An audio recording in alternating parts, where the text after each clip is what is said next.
we are joined today by Crushers GC, the team champions from LIV Golf Hong Kong 2024.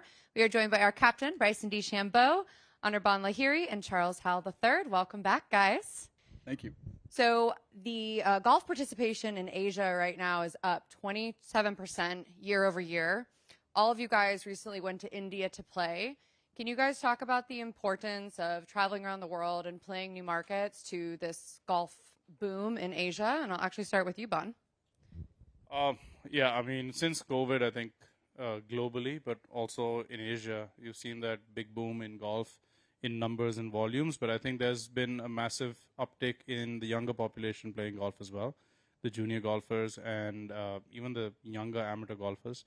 So I think that's an amazing sign for Asia. And like you just mentioned, playing the international series at DLF, I guess just over a month ago or about a month ago, it was amazing. I mean, Bryson was also like surprised and pleasantly surprised to see how many kids came out and the, the overall reaction and how they welcomed us. And I think that's something we're going to find all over the world, but in Asia especially, it's growing really fast. And I think as a team, that's one of the things that we care deeply about, and we focus on that. So, Bryson, you're one of the biggest stars in the world. How important is it for you to travel to these kind of golf-starved markets and allow, the kids in India to see a Bryson DeChambeau up close and personal?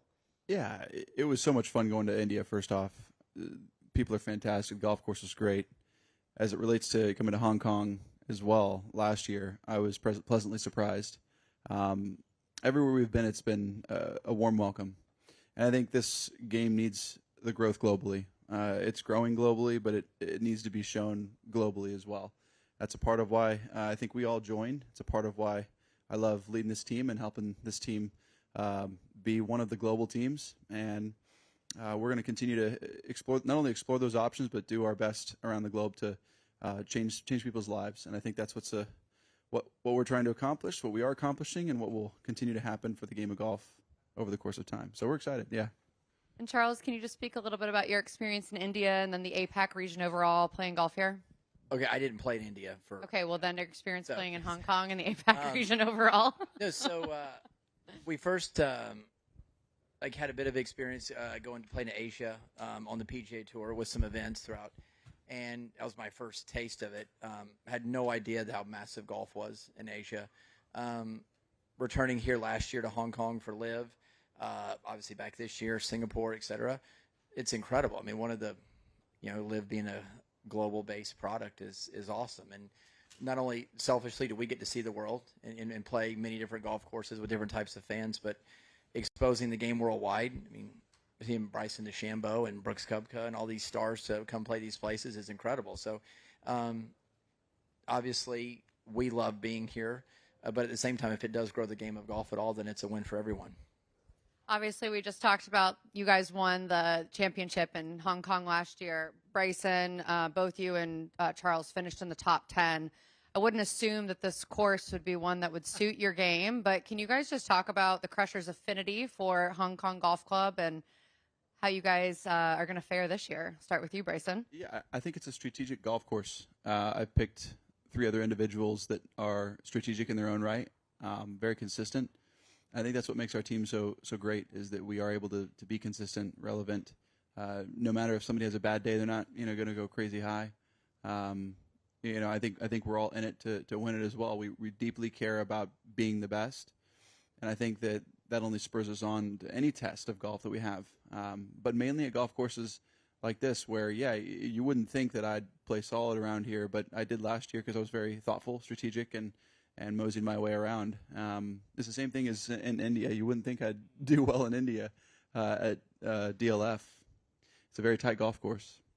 But for me, I just hit iron off the tee and hit iron on the green. So, it's fun to hit it far, but I also like playing well, too.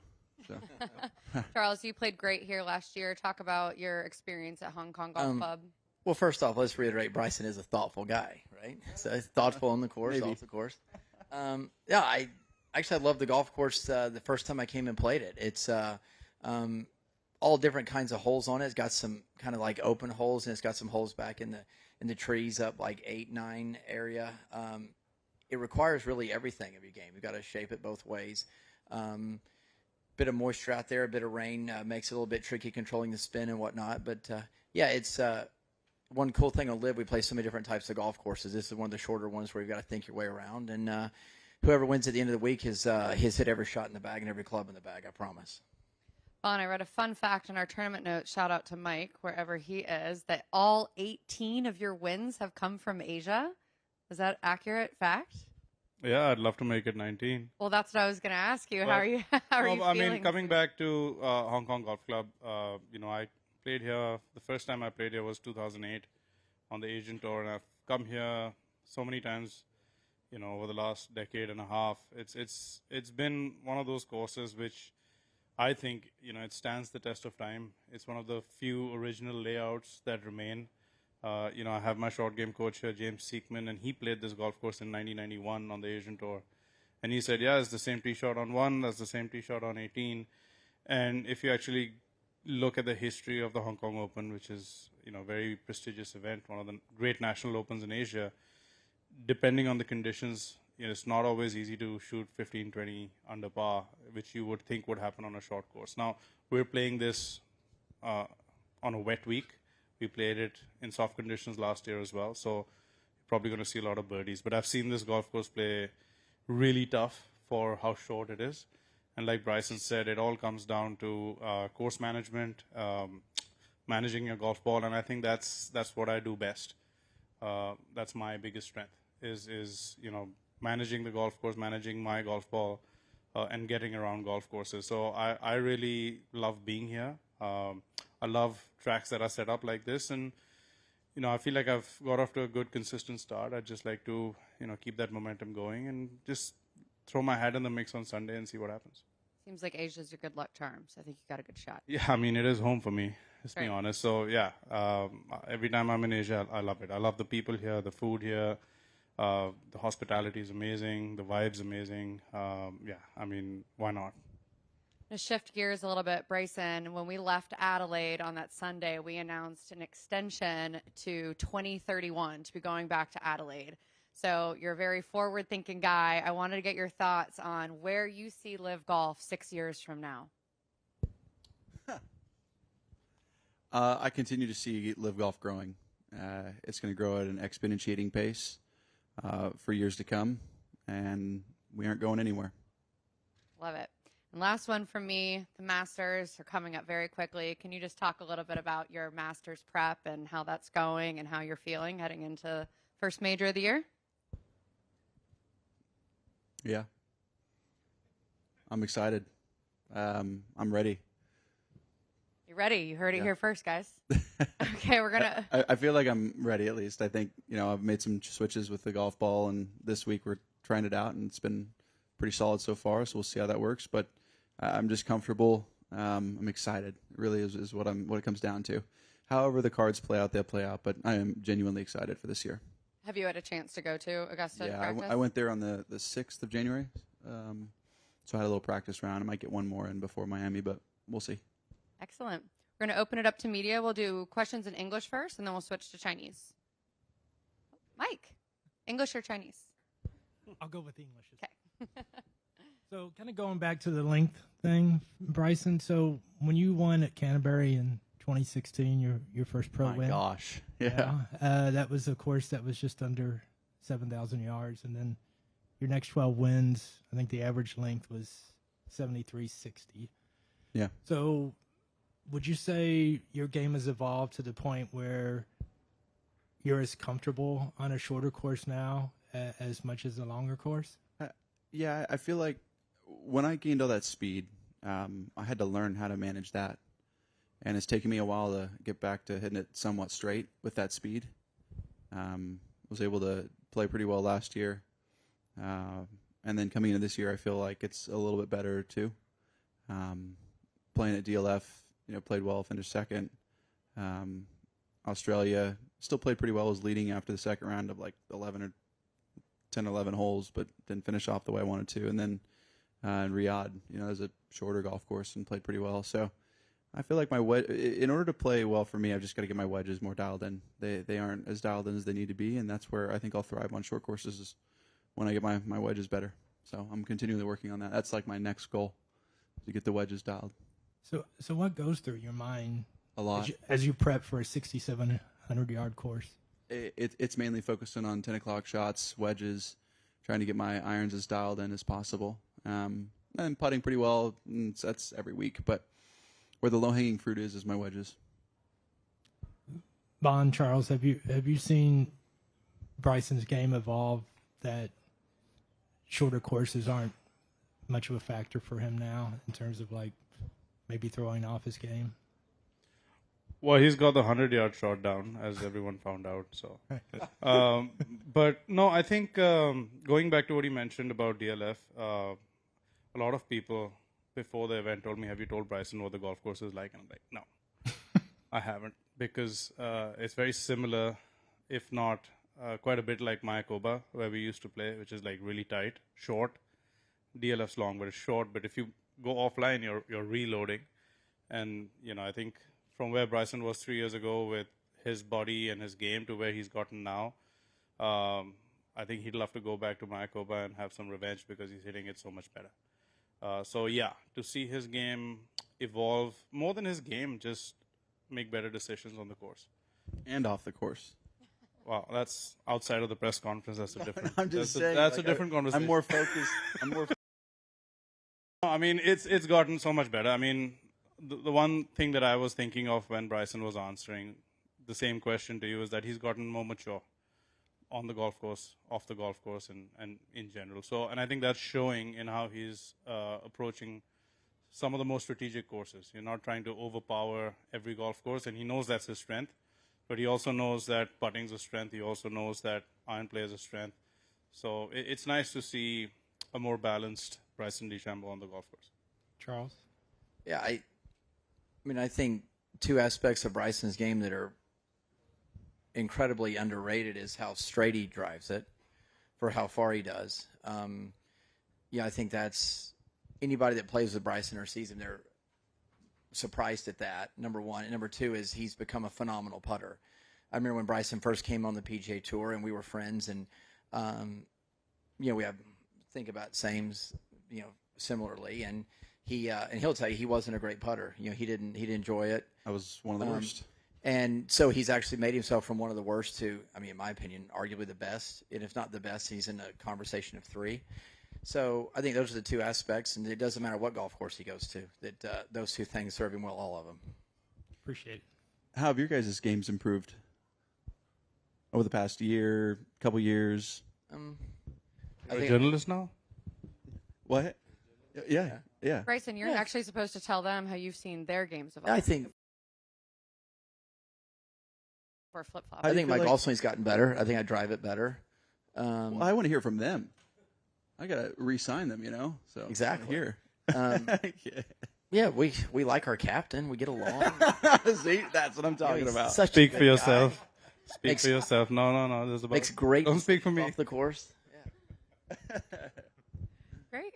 Do you have anything else, Mike? That's it. You're good? Okay. Other questions in English? Over there?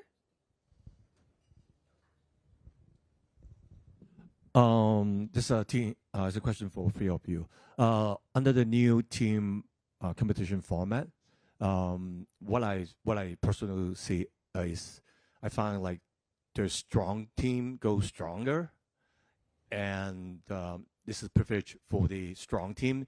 Let's say the top 5 teams would occupy every station on the podium. Do you agree? What do you mean by ask the last part The top again? teams they would be like you, Fireball. You're just saying they're going to be up there more. Yes. Often than not, with a new format of 4 scores counting. Yeah. Yeah, I mean, I think we hope that this format breeds another competition level. I mean, that's what LIV is all about, is bringing the best competition around the world. And we think by having the stakes raised where every single score counts, it's not going to be lackadaisical. We care about winning every single time we come up here. And I think that's where, there's going to be a separation for a little bit, but over the course of time, I think we'll start to have the competition level raised because of it. The best teams are going to win. That's the way I think it should be. But I also do think it's going to breed some competitive fire and some teams that don't have necessarily that firepower. They're going to want to figure out how to get better. So I think ultimately it's a good thing. Competition breeds excellence. I think that's true for LIV. This one's for Bryson. There's been various headlines around the world in the last few days. Like what? About you. You've not seen them, obviously. You don't read the papers. No, I mean about returns of PGA Golf, not happy with this, contracts, so on. Do you want to just put the record straight here and now as what's going on? And I'm very excited about. No, I'm very excited about the future of LIV Golf. I'm very excited to be the captain of the Crushers and continue our legacy that we're starting to create. That's my goal, is to create this lasting legacy where we impact millions and millions of golfers' lives around the world. So that should tell you everything you should know. Okay, thanks. Can I have one more? Just to Anirban. You're from India. You must be a cricket fan as well. India reached the Champions Trophy final last night in Dubai. That's on Sunday night. Are you trying to make plans that you can watch it somehow? Or? Oh, I've been watching every game. I watched it last night. I stream it. We've got a couple of physios. That's why you were up late. No, I'm kidding. Okay. Yeah. Also, my kids woke up after the match finished. But no, we've got a Kiwi and an English physio, so I've had a really good go of it in the last 10 days or so. And like you just mentioned, we've been playing in Dubai, so I went for the India-Pakistan match 10 days ago, which is like a bucket list thing to do. So yeah, it's been good. It's been good. I'm happy to see the way they're progressing. I'm just curious, obviously as a golfer, are there things you can pick up from watching great cricket players in terms of attitude? No, absolutely. No, the thing is, it's funny you asked me that question. Ajit Agarkar, who's the chief selector for the national team, is a friend. We play golf together. None of the active cricketers do. But I had the privilege of being there on Friday night last week for India's last practice session before the game on Sunday against New Zealand. And I just, watched all of them go about how they prepare for about an hour and 15, tried to pick up on their cues, on how they get into rhythm, their trigger movements, how much time do they take between, shots between every delivery that's bowled. Sorry, guys, this is a lot of technical talk, but it's just me trying to draw comparisons in every competitive sport and every elite professional athlete. There's always something that you can learn. There's always something that you can imbibe. You can see how they switch on, how they switch off. And I think that's what the best athletes do. They know how to switch off really well, because everybody knows how to be on, but you can't be on for 6 hours just like us. So just watching, observing, and learning, it was fascinating. Just to Charles and Bryson, do you ever watch other sports or mingle with other athletes from other sports and kind of find there's a crossover between what you do and pick up tips from each other? Yeah, in certain instances there are crossovers. Football, locking in, quarterback, locking in, being able to take in all the variables that are coming at you. When I played with Tom Brady for the Break 50, we talked about how you just lock in as an athlete, and when you're in that zone, how you stay there, how you focus even more when you're in the zone, and how to continue that. That was a big thing. Like I asked him, like, in your biggest moments, like, what did you think about? What did you do? And he was like, it was only, how am I going to get this ball to the guy? What's the best option I have? And it was always knowing what the other team was going to do to me. And so I liken that to the golf course. Like, what's this golf course going to throw at me? How can I be best prepared to dominate this golf course? I think that's kind of the likeness we bring towards each other as athletes. Yeah, so I'm a bit older than these guys. I'm 45, so I've reached out to some of the successful athletes that played late in their career, asked for a lot of advice and help on stuff as it deals with longevity and things of that nature. That's something now that's important to me. These guys at their age, they don't think about that. As you get a bit older and whatnot, it becomes a big deal. So, yeah, I think at different parts of your career, you reach out to different people and learn things from people that obviously came before me and did it really well. Thanks, guys. Hello, welcome to Hong Kong. I got 2 questions. First one is the weather broadcast is going wet this week. the green is go slower. Do you think this is the better for your perform? The second is for Bryson. For the short par for number 4, do you think will be more aggressive to hit the power fade to 1 on, or you will keep the 2 on is a better call? I'll take the second question first, just to get out of the way. For me, it's a fun green to go for in a practice round. Not for tournament competition. You're going to have a wedge in every day. You want to be 2 under par for that hole. And the best way to do it is to hit it up short and chip it on, make birdie. You can hit a great drive and then get absolutely unrewarded over the green into the left, and it becomes quite difficult. Or if you over flare it to the right, you're in the trees. It's really not worth it. It's a cool hole for a practice round, but I'll definitely be probably laying out this week. And the first question, it was about it being wet and about it being playing slower. Wet. Yeah, it's going to affect us a little bit. It's going to be who can control the speed the best this week on the greens and who can control the spin rate on their iron shots. That's the key for this week. Do you guys have any other thoughts on the course playing wet this week and the slower green speeds? I think just one thing that happens on LIV is we play all grasses, all weathers, all kinds of conditions. So this is nothing new. I think all of us have seen green speeds ranging from 8, 9 all the way up to 14, 15. I mean, again, I'm saying extreme conditions on both sides, cold, wet, hot. So it's not. I don't think it's going to affect any of us. What it does affect is scoring, because as the greens get softer, you can be more aggressive. The fairways are going to get wider because the ball essentially doesn't roll off the fairways as much. So you're probably going to see more birdies. Is all I'm going to say. I think if you get it really firm, really fast, plays a little bit harder, shorter but harder.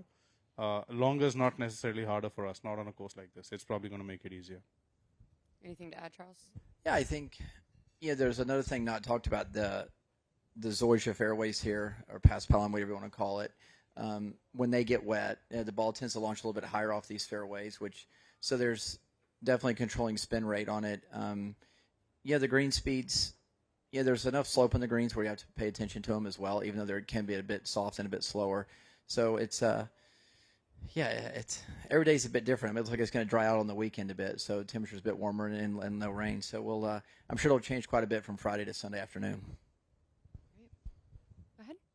Thank you. Welcome to Hong Kong again. So I would like to ask, based on your experience playing in Hong Kong last year, what do you think of the golf course here in Hong Kong as compared to like other golf courses from like other parts of the world that you've played in? And also, do you see a potential in like Hong Kong's golf course and like other in terms of the venues in holding more world-class like sporting events like LIV Golf? Thank you. Yeah, it's a great strategic golf course. It's a gem. That's kind of my style. Whenever I go into some design works, I'll take the likeness of this great golf course. Hong Kong is a unique golf. Number, what was it, 10, 11, 12, the par 3. What an incredible par 3. I mean, that's the type of golf that I like playing, where there's a bit of risk reward, but it's not too long of a shot. It makes you think. I like golf courses that make you think, and this is definitely one of them. Valderrama is another great golf course. It makes you think. So there's numerous places around the world that are just great layouts that can stand the test of time that aren't that long. And I think that's the way golf needs to move. Being a long hitter, I'm sure people will appreciate that we don't need to keep expanding. We hit it all far enough, and humans are going to continue to hit it farther. We just are. But there's no need to make the golf courses longer. There's different ways to accomplish that. It's a strategic game. There's bunkers everywhere. There's water hazards. There's trees. There's rough. There's fast greens, slopes. So many things you can do, and that's what I think is so cool about this golf course is you have the ability to create a tough test of golf that stands the test of time. Yeah, I mean, I'll just add to that, being Asian and having played here for over 15 years, I think Hong Kong golf clubs probably in the top, I would say 3, maybe 5 in all-time best courses in Asia. And I'm not saying that just because of the layout. I'm also saying because this is one of the few courses that, like I said, it's untouched. It stood the test of time. It has different characteristics in different weather and different conditions, and that's what you want a golf course to feel like. I think if I was a member, and I was playing here every day, I think every day would be a different and new challenge, and that's what defines a great golf course. So yeah, I think it would be lovely and wonderful for us to keep coming back to Hong Kong, keep coming back to Fanling, to Hong Kong Golf Club, and putting up a show for all of you. Any others? Anything in Chinese? 中文嘅有冇啊？中文啦，美田咪。 Okay. Crushers, thank you guys so much. Good luck this week Thank in you. defending your title. Thank you all. 谢谢。